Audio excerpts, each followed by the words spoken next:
mga kapampam! Ayan, kagigising ko lang. Oras ngayon is alas 2 na ng madaling araw. Ayan, kaya medyo fluffy-fluffy yung buhok natin sa pagkakahiga. Ayan, umuulan, guys! Ang lamig! Ang sarap magkape. Nako. Oh, kape. Ayan, gusto kong mag-pizza with soft drinks, kaso nga lang, malamig. So, mas masarap na magkape. O, diba? Ito na lang ang turn ng pizza. Coffee. Naku guys, ito na hinihintay natin yung October 6. Naku, Diyos ko naman. Ano kaya mangyayari? Well guys, huwag tayo may stress.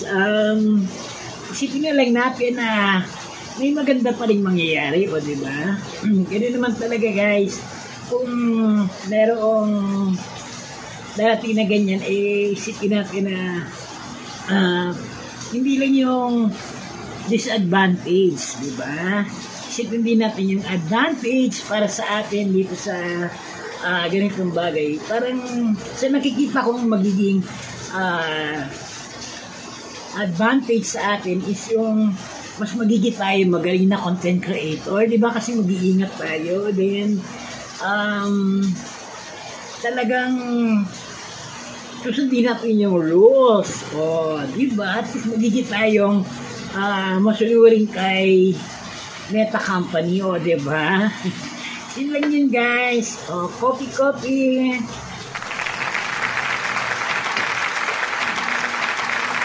Pagka-coffee ko, pagkakain ko ng pizza, again, balik na naman tayo sa pagtulog kasi medyo maaga pa talaga. Ayun, be happy lang guys, Pam!